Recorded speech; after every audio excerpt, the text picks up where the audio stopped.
Alright, here we got Trunks Super Saiyan, and he's not from a particular set or anything. This is a figurine I had found a really long time ago when I'd started collecting the official Ultimate Collection figures and the Ultimate Figurine set. So, this figurine is really old.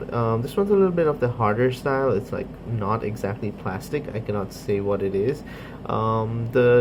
The figurine box, which I remember, said ceramic, but I really do not feel like this is ceramic.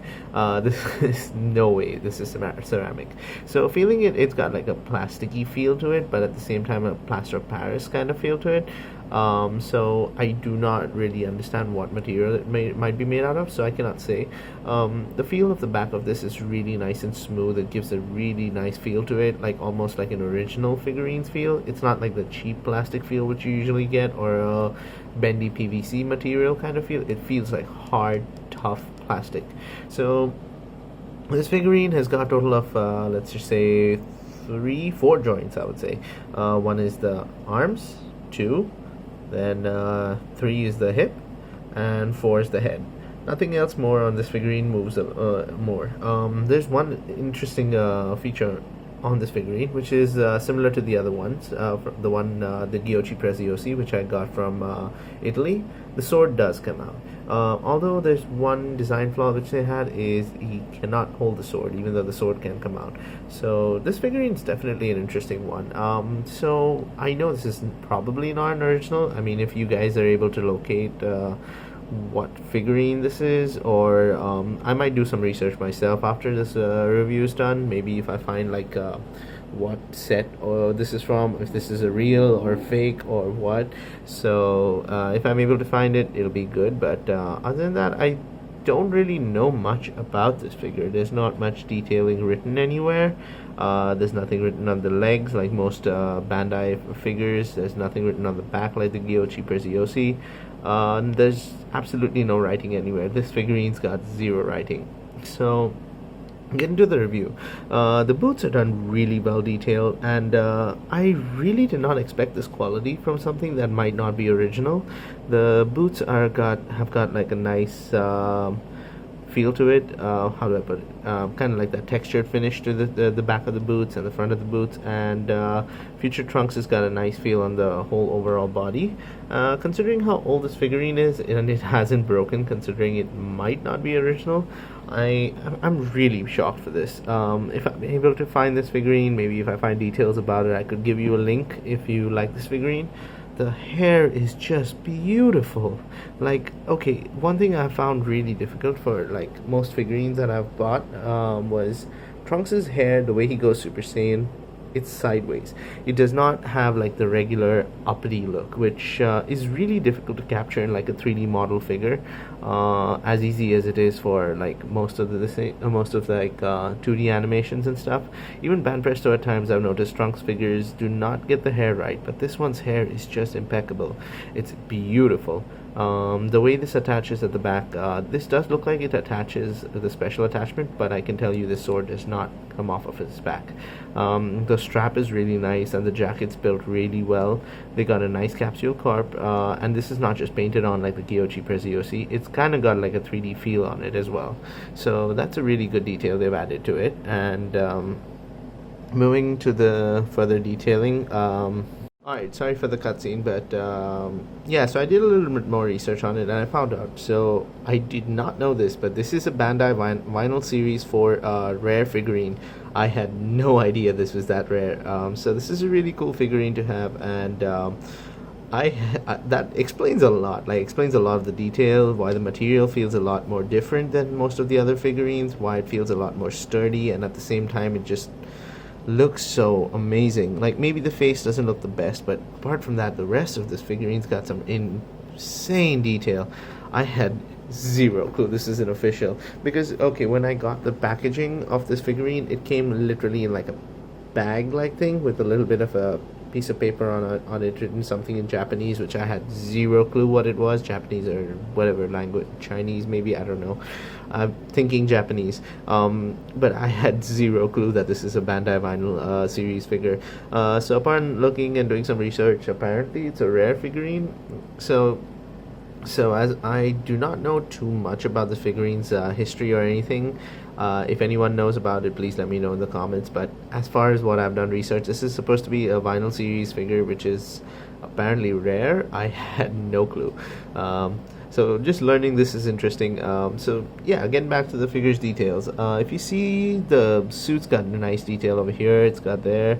The pocket's really well done here. The flying effect created of the jacket. It's got really nice back part. It looks completely it just looks amazing. The hair especially is my favorite part, because the way they've done the partition, each hair is just beautifully done. I rarely get to see that kind of hair for Trunks, and yeah, it's just amazing. And if you see, the hair is not really split into multiple pieces as such. It is just like one giant chunk, like sculpted. It doesn't look like it was done with multiple pieces. Like if you see most Ban Presto or like other figurines, you get to see like one chunk here and then a separate chunk at the back. Like they try to segregate the two parts of the hair, but this is just all one piece, and it's done amazing. The shoulder parts are really well built. Usually even these parts on most figurines are soft and they break after bending too much, but this figurine manages to like stay sturdy there. It will not break, I can tell you that for sure. So yeah, I don't think you can get one of these figures too easily. I think there's one website that I managed to find that had this figurine for like around $35. I have no idea about how rare it is or what its value could be or anything. I have zero clue on this because this is new to me. Today is my first day finding out this is a Bandai vinyl series figure. So alright, let me just take that in a little bit. So yeah, this is a cool figurine. The paint job on it is really well done as well. I have to give them points where it's due. The face, I've been putting off the face review for a while, but yes, okay, the face is done okay. The teeth do not have coloring done well in it, or if they had it, it's gone. The eyes are done okay, but the way they've made them look, it's kind of like both his eyes are looking in the same direction. Like, okay, not same direction, but you know, looking at his nose.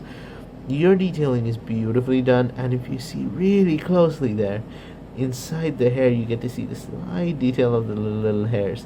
That is just amazingly done. I know it's a little gunky in there because I have not cleaned it. I really gotta maintain these figures better. I should get like maybe like pack of Q-tips or something. But yeah, it's been like years since I've touched this figurine, so wow, I have no idea this is that cool. I know I keep sounding like repetitive. Moving to the belt also has got a nice textured feel on it. It's a little bit more of a aggressive texture they've given there compared to the boot, which is a mild texture. They have given a nice feel, as I've said, it's a smooth feel over here. The sword is different material from the rest of it though. If you see, the sword is bendy PVC, and it fits in there well and it stays in there. It's not coming out easily unless like you really jerk at it. The figurine's fist area, it is losing paint. I think the default color was the jacket color. As you can see, like when the paint is coming off, it's revealing that same purple color look. My face detail is not the best. So alright, let's get to the height stats. This figurine does not come with a stand. It's kind of like a partial movable figurine. It can move like some parts of his body, but it cannot move like all of it to be considered an action figure. Getting to the height, it stands around, I'll have to take the height from back because of his hair. He stands around 14 centimeters, and from width he stands around 8 centimeters. I don't know if you can see it, like if I push hand to hand, well, 7 centimeters, my bad. It's around 7 centimeters, I would say. So the width from like arm to arm is 7 centimeters and height is 14 centimeters. It's really, oops, sorry. So the figurine's height is around average of what most figurines would be, but if you consider like a stand on most statue figurines, they come with an extra boost. Like the stand pushes them up a little bit, so they would be around 15 to 17 centimeters, Some maybe even 18 if you're going for like the grandest style figurines. But this one's pretty average actually. It might look shorter to the rest of them because of no stand, but it is a really good sized figurine. If I was to compare it to the rest of the action figure set and not the statue set, it is on the little bit of the bigger side. Like let's just say Trunks, the from the Ultimate Collection, would come up to like around his chest. So this feels like a giant compared to most of the Ultimate Collection series. But if you see the Ultimate Figure series, it stands around the same height, but its width is bigger then. So this figure still looks bigger than the rest of them. It does not seem proportionate to the characters then. I understand it's a whole different set, so it's not a correct comparison or anything, but I just thought I'd compare it and give it to you guys there, just so you can get a good estimate of what the figurine is supposed to look like. So this figurine, I would, if I was to rate it, I would have to give it like a, I don't know, I feel like the materials really feel solid on it, which gives it like a really, it definitely is about 5, so maybe I'll give it a 6 then for materials, then 7 for just overall look and paint job. I would have to give it 7.5 maybe, just overall, because of the sword mobility and everything. Just half point extra for anything that I missed in my what do you say, rating. I cannot push it to 8 because I feel like the face really messed it up, and I cannot push it to a 9 or a 10 because it is like, this figurine kind of holds like an identity crisis. I don't know if it is like a statue or you consider it an action figure. So it is a cool figure, no doubt. And okay, maybe I'll bump it to an 8 because of his hair detail. I really love this hair. I totally forgot about that. So I'm going to give it an 8. So 8 out of 10 for this figurine. It's a good rating because just detailing on stuff like this, or the boots, or the hair, or even the sword is just amazing. So yeah, good rating for this guy. I would recommend it if you guys can find this. If you can't find it, well, I don't know. It is kind of apparently, from what I read, it's supposed to be rare. So if you guys can find one, great, good. If you guys are looking for other figurines, maybe some other ones that I might have, you guys can check out my other videos. I not only do Dragon Ball Z, I also do My Hero Academia, Naruto. So if anything comes to your fancy, go check it out and check out my videos. Subscribe to my channel if you like my content and you want more. I'll see you guys next time with the One Piece characters. I may not be going in order, but yeah, I'll be going with the One Piece characters, Ace and Luffy. Any One Piece fans, come check it out. See you guys. Peace out.